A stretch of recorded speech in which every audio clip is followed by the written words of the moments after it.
Hello YouTube, this is Dutch Lancaster and welcome to my Soviet Union strategy video.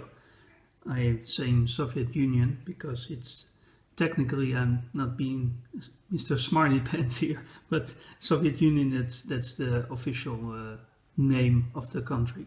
Russia is just a republic of the Soviet Union. Anyway, I've named this strategy video Zhukov's Zealots, named after a famous Soviet Marshal Georgy Zhukov, famous for numerous battles during the Second World War and previous to the Second World War, also known for the battles of Khalkhin Gol, if I say that correctly.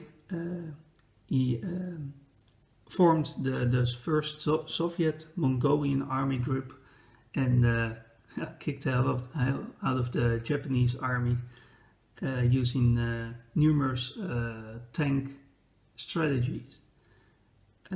Anyway, this tactic is not only for the European part, but definitely also for the Asian part of the map, as I will explain in upcoming shots.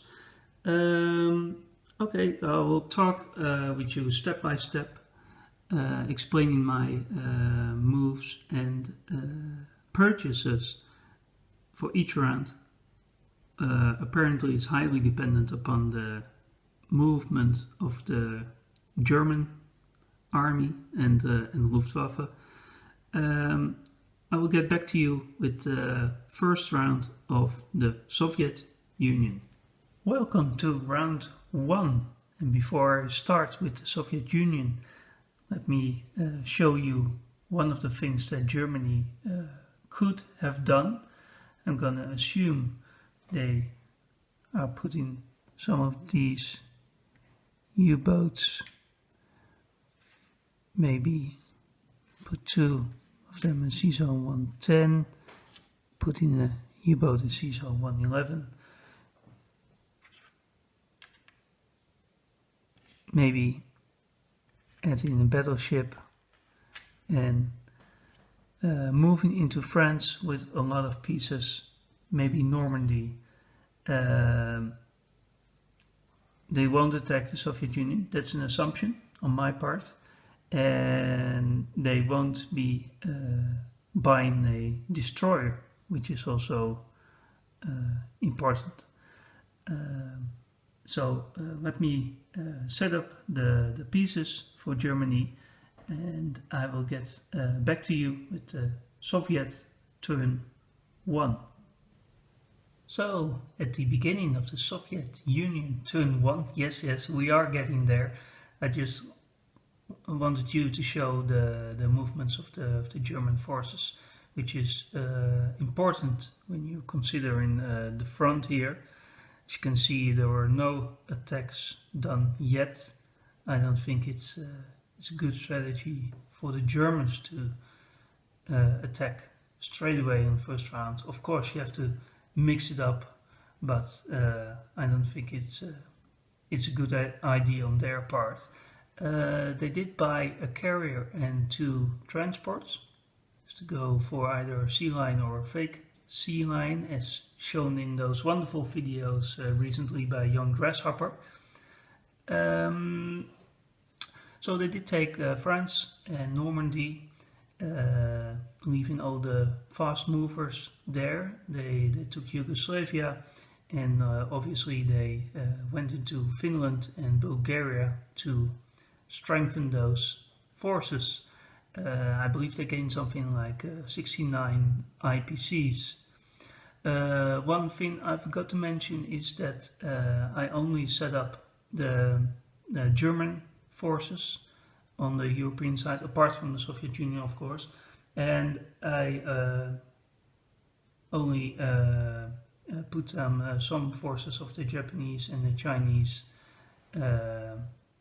to show you the Asian front in just a sec. So let me get to my first buy for the first round. And yes, That's no infantry. Obviously, I am assuming that the Germans won't attack, so we will be able to pull back all those infantry units back to Ukraine or Western Ukraine, Belarus. And let me explain this by. So I've got a destroyer, a strategic bomber, and those are 4 artillery for a total cost of 36 IPCs.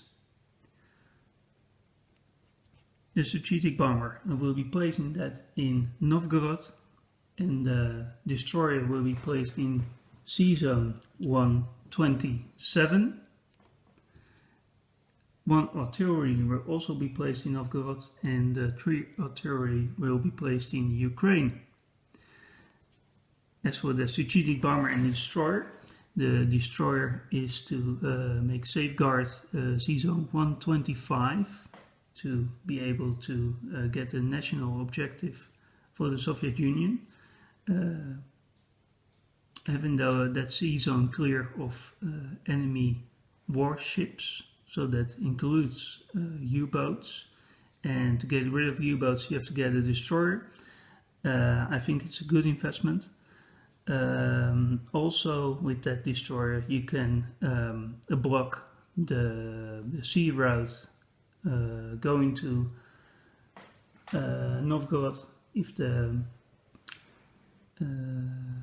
Germans are trying to invade Novgorod doing an amphibious assault, and if C-Zone 114 is already blocked by the Soviet cruiser and sub. So I will place those units. I won't do any attacks, also not on the Japanese. I will get back to you after I place my units, and I will try to explain why I performed those kind of moves. We'll be right back. At the end of round 1, the Soviet Union has fallen back from all the border territories. It's exactly like this, having a lot of infantry and artillery in those second or third layer. The Republic of Russia is rather barren. Those are 11 infantry in Belarus, and a nice little air force there in Novgorod. That's also the reason why I like to buy a strategic bomber. It has a lot of range. Obviously, there are not many territories away, those Germans, but as I have found, the strategic bomber may also be strategic bombing Berlin, and it can also reach parts of the Mediterranean, and it can also reach, if there is such a need, all the way towards China. I placed my destroyer in C-Zone 127, and I moved my sub in C-Zone 125 because it can't be attacked. There is no German destroyer, and it's likely the Germans will attack next round. So after their second turn, that sub will be starting convoying Norway.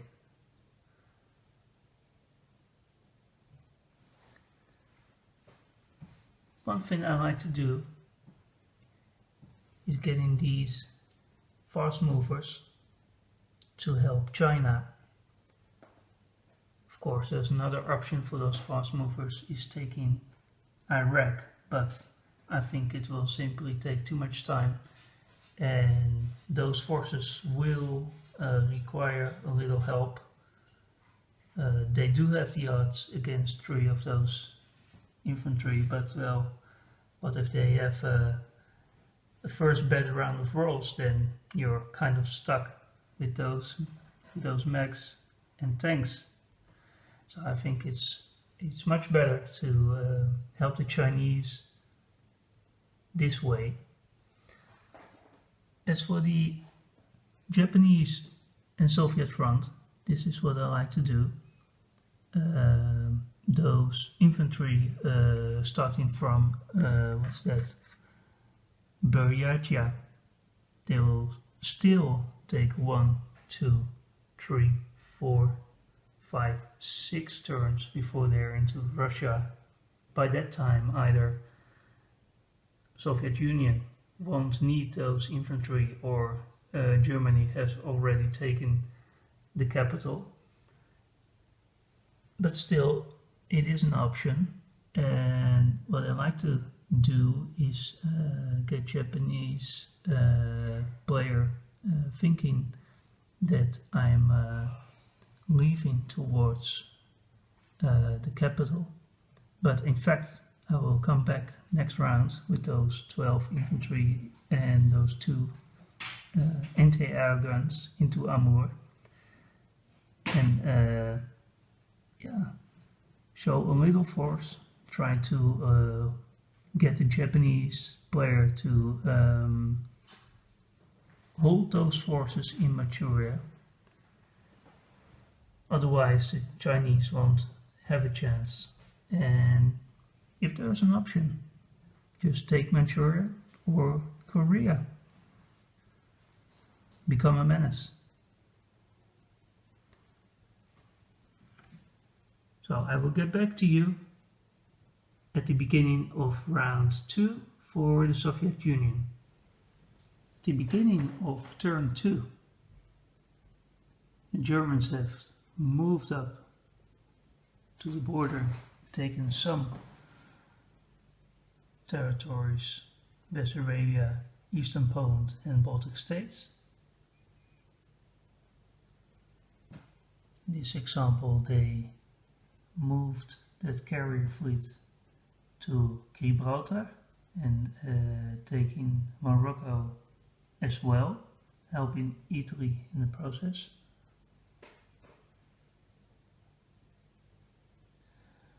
So what they did with their money, they bought a minor facility in Romania, bought some tanks and a tactical bomber and some artillery. They moved all those fast movers to Berlin. That's why there's so many troops sitting there right now. And they taken Eastern Poland. Those are 12 infantry, 3 tanks, 3 artillery and 3 anti-air. Something I like to do with Germany is to take Eastern Poland with a lot of forces, so it will keep my options open.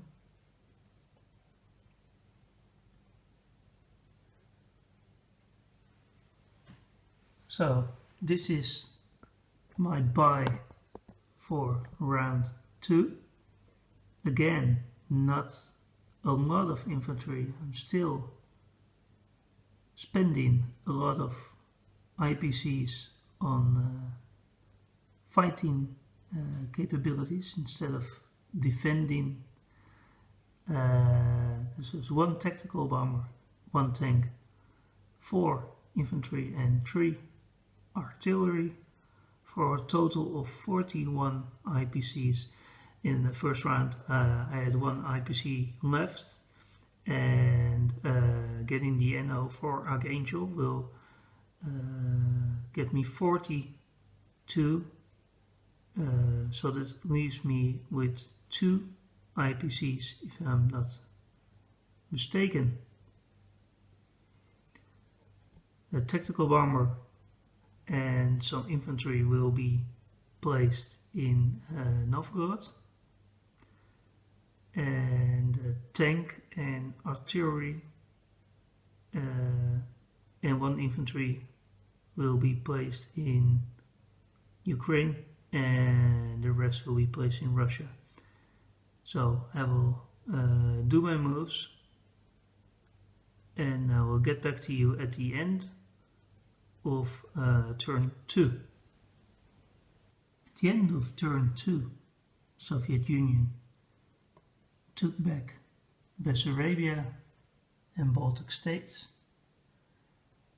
leaving minor infantry numbers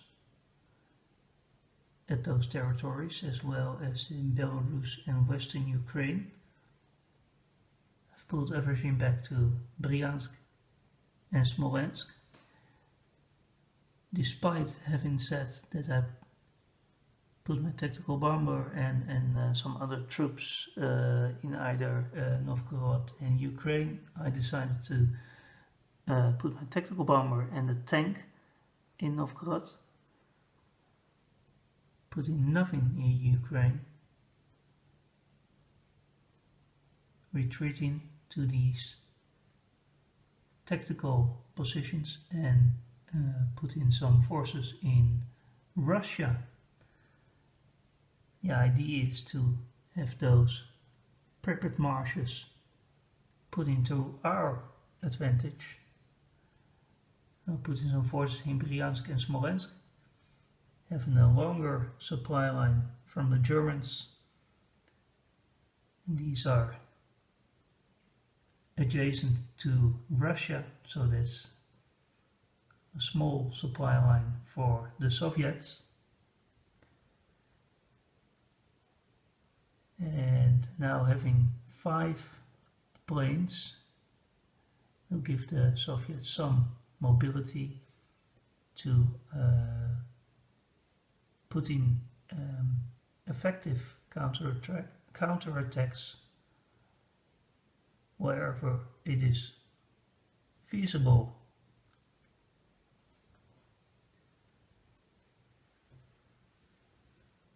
Here in the Soviet Far East, in Amur, I should say Amur, Soviet put the majority of those forces at that location. This is Japanese is kind of a static situation. Normally those forces, or the majority of those forces, should already go into China.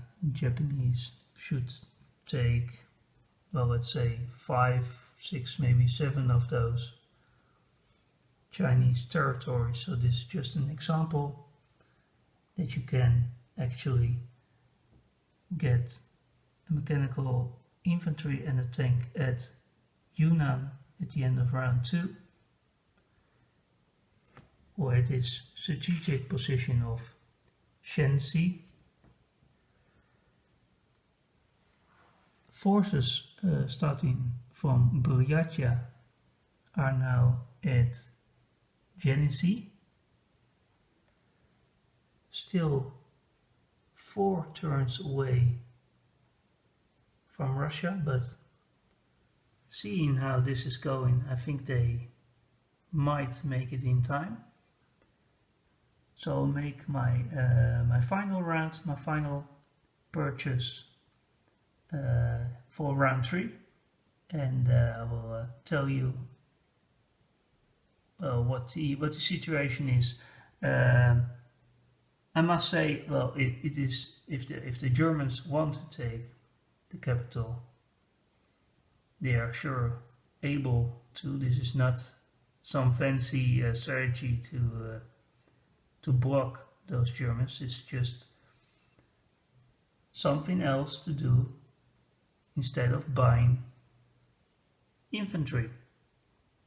But I'll let you guys see what the situation is at the end of round 3. The beginning of the Soviet Union turn 3, it could look something like this. Germany just getting ready for the massive Barbarossa invasion. Those are 14 tanks sitting there in eastern Poland.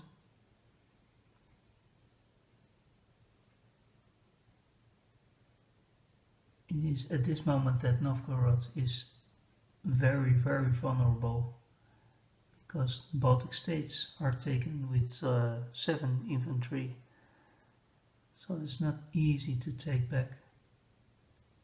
So these tanks and mechs and Luftwaffe could all blitz to Novgorod in combination with those troops that have taken Karelia, also because they could see the writing on the wall that Ukraine is not something that can easily be held against the Germans, so it could be that both Ukraine and Novgorod are falling next round, so that it would be Germany round 4. I guess there's nothing else that the Soviets can do than to retreat, but that's typically a tactical retreat is the only thing they can do, because otherwise it would be suicide to either, well, maybe the one thing they can do is take back Western Ukraine, but that will only delay it one more round, so yeah, that's something that they could do. So Germany also bought some infantry in Western Germany and France, so normally there will be an invasion fleet around this time. So that's the bigger strategy, is Soviet Union to hold on until the Allies come. Here are some planes. Here are some planes. So maybe in two turns, maybe the Germans will make a mistake. You can take advantage of that by using some mobile units and retreating towards Russia, and then hopefully when the Allies, so the UK and the Americans, have come and Germany is forced to put some forces in Western Europe, then there's your moment to slowly start take over these territories again. So the situation with Japan, well, that, as I explained the previous round, is just waiting for an opportunity to take one of these territories and help out China. So as for my third round purchases, it's more on the defense now that Germany has kind of broken through the lines. So it's 2 tanks, 5 infantry and 3 artillery. And basically these are all placed in Russia. 5 infantry, so that's 5, 6, 7, 8, 9. Yeah, that's 10 units. So that's doable. So I will move some pieces, maybe attacking that Western Ukraine, but basically retreating back towards Russia. So I will do a brief overview at the end of turn 3. Here we are at the end of round 3, and it could look something like this again. Germany has, I must say, they've spent a lot of IPCs in this Barbarossa. You can see initially I put on those 2 transports and a carrier, and I've put some infantry in France and Western Germany, but as for all those IPCs, I've all spent it on Barbarossa, so it's not that I'm going in light here. Those are again, those are 14 tanks in eastern Poland, a lot of infantry, additional tanks, additional artillery, a lot of Luftwaffe. For sure they will take Ukraine and Novgorod, but the idea of this Soviet strategy is to get some offensive power instead of only defending. So, for example, in Bryansk, now I've put almost all of my forces there in Bryansk. Those are 16 infantry and 8 artillery. And the beauty about Bryansk is it could strike at Ukraine, it could strike at Western Ukraine, it could strike at Belarus. So those are typically the 3 territories that Germany will either all of them or 2 or only one of them will take. So those are opportunities for the Soviet Union in combination with that air force to strike back at the Germans and delaying them from taking Russia. So the overall strategy of this video is to build up enough offensive forces so that at the end of round 3 you could have a situation like this with Soviet Union where you have opportunities to strike back against a strong German player early in the game to safeguard the national objective. So season 125 in combination with Archangel, and I still have that. And well, obviously the Germans could have done something about that, but not at round 2. In this example, taking those mobile forces early on into China, who knows, they could accomplish something in cooperation with those forces, putting some pressure on Japan. So basically that's my Soviet strategy. Any comments? I will automatically reply to all comments. Please feel free to put any comments whatsoever. Also, no limit. I know the game is rigged.